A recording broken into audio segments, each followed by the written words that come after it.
When I was growing up, we were outpost campers. It was so beautiful. There was caribou everywhere and wolves and everything. I could still see that land, and everything was so calm, and I felt safe. We were going back and forth to Igloolik because my older siblings were attending school, and they were coming to the community for school break. We would have to go back to Igloolik. We were in Igloolik for about almost a year, and then we went back to the outpost camp for maybe another year. By that time, my life had been disturbed, so I didn't feel safe anywhere.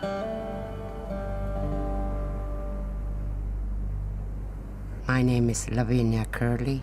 My maiden name is Kapianak. I grew up in Igloolik, moved around from place to place since 17 years of age, and settled here in Qikiqtarjuaq.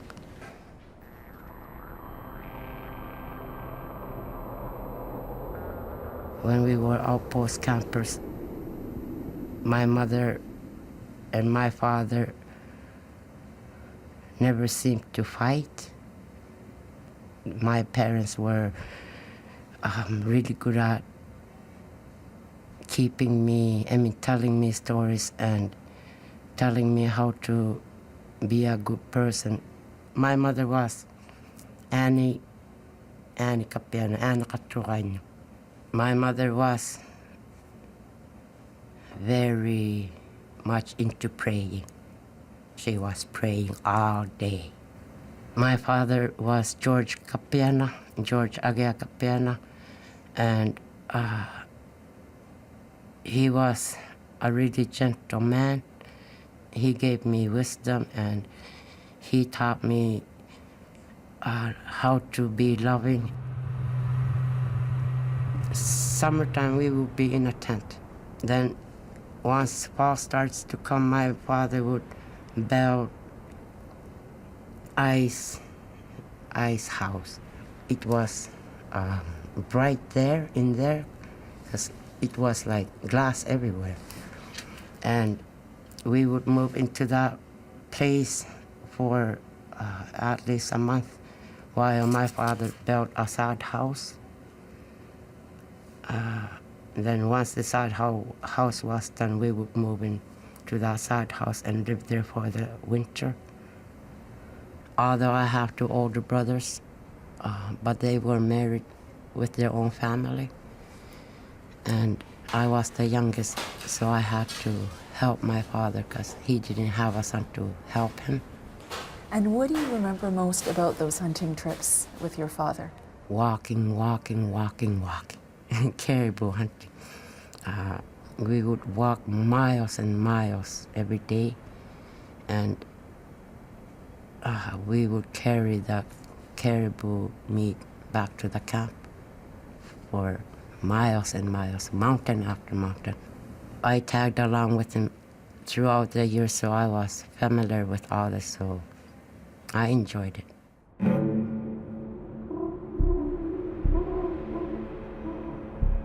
When you went from the outpost camp to Igloolik, you said that there was a time where you were disturbed.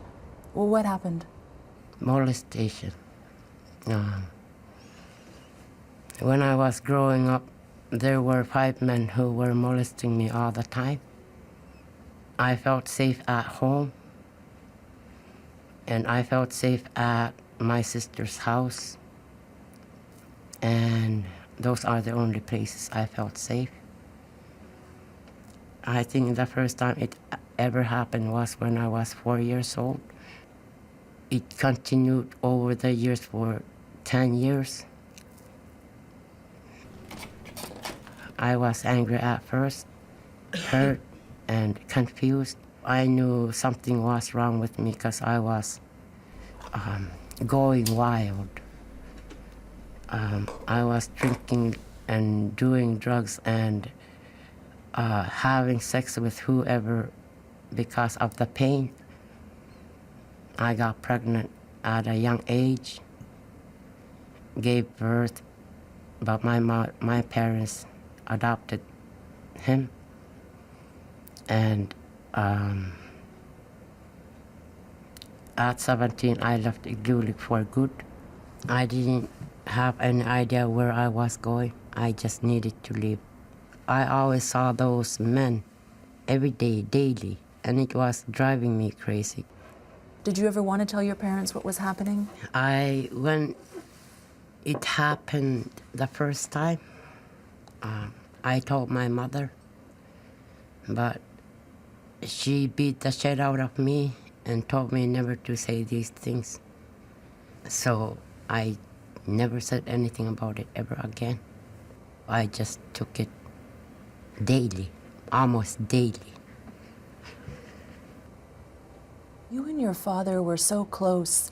Did you ever tell him when the abuse started? No. I love him too much to hurt him. Because he loved me, and if I had told him, he would have gotten hurt.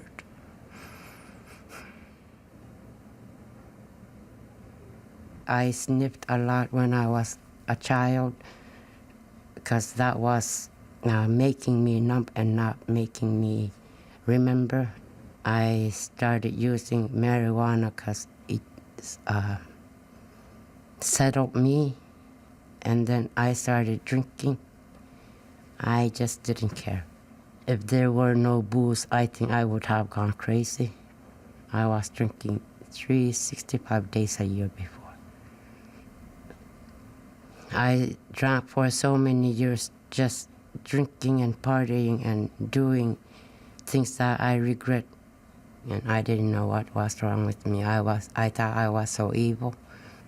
I tried going to, what do you call those? Alcohol and drug treatment programs, but I was not talking about the sexual abuse still, so that didn't work. One day I was drunk and then I slashed my wrist, and I don't even remember how old I was. And then a few years later, I did that again. And then the third time I tried committing suicide, I took lots of pills. And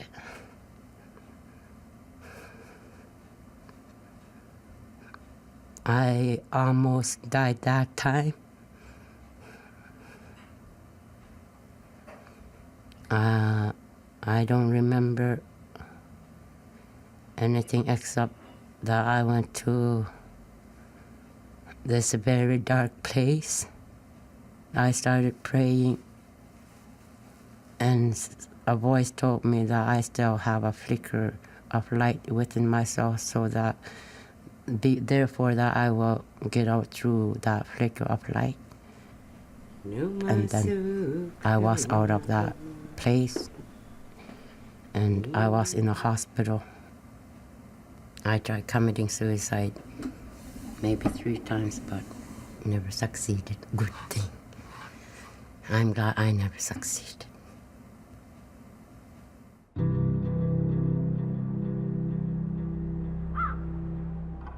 The son I had before, he was also molested and raped as a child too.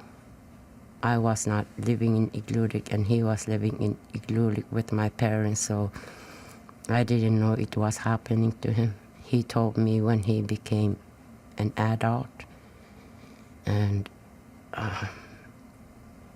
I tried to help him, but he was a man, and he was different than I am. So he ended up committing suicide. How old was he? 23. Tell us a little about your son. What was his name? Patrick Kapenak. He was outgoing, funny, friendly, and sometimes very difficult to deal with.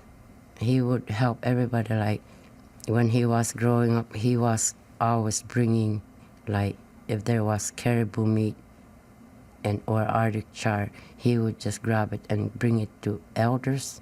That's how he was. He had asked for me to cook for him, so I was cooking, and when it was done, I told my daughter to go and get his brother. And she returned and she told me that he wouldn't open the door. We were trying to climb up the window, and my brother got in, and I ran to the door and told him to open the door. And it was within a few minutes he came out and told me to go to him. So I went to Patrick, but he was already dead. I tried to do CPR. I tried to revive him.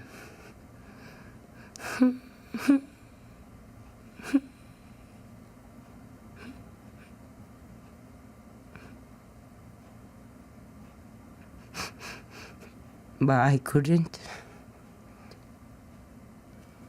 Losing a loved one through suicide is very hard.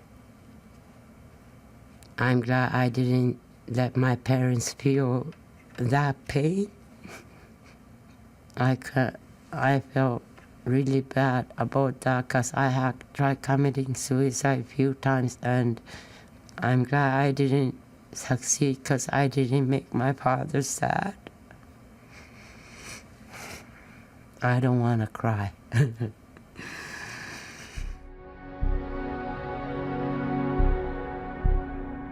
I took social work, and during these courses, I started having flashbacks.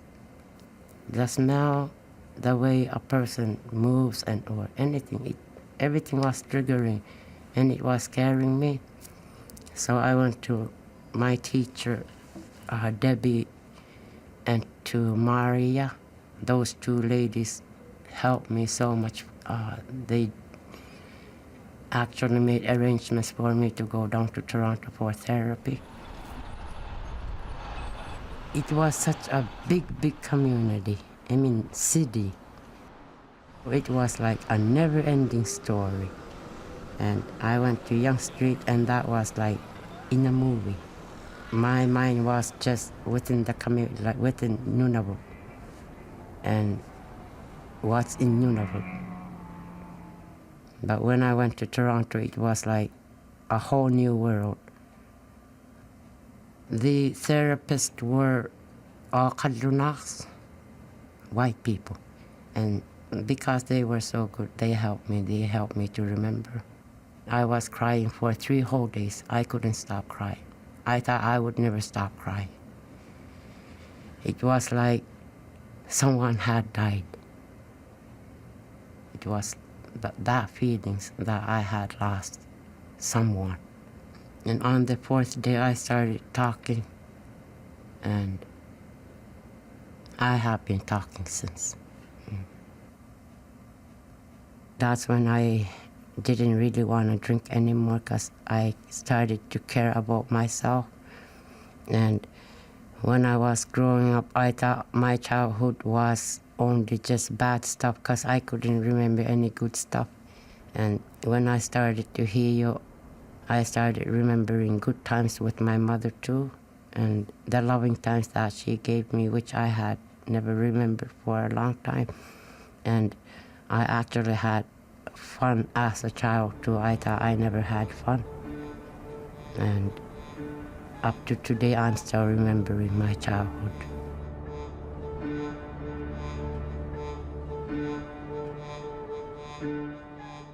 I think these men who molest are in pain too. I always go back to these guys who molested me as a child. Attended school in Chesterfield, and these students were also molested by the people that were supposed to look after them. They were in pain, and they did that to me because it was being done to them. I started trying to heal. I went back to Igloolik to confront these men, I had to start off with someone really close to me because that was the most painful.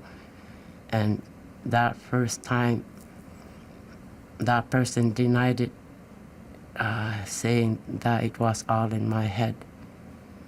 And I said, no, it's not. That I just wanted to give back what he gave to me, because what he gave me doesn't belong to me. I told him that I just want his apology, because that's all I ever wanted, just an apology. I don't want anything else. I just want someone to say I'm sorry. He did. Maybe 4 years later, I accepted it in my head, but I didn't accept it in my heart. And then just recently, last year, I finally accepted it in my heart. I've been going through healing for so many years. It's going to be a lifelong process, I bet. I'm just living day to day to day. My life is pretty good. I don't have to worry about anything except my children. I want them to have a better life. I want them to have an easier life without struggling all the time. I love you. You cannot do it alone. Tell somebody, anybody. There are a lot of us who have been abused. A lot of us are willing to help. Once you say that you have been abused, then everything becomes easier. And before it starts controlling you, get help.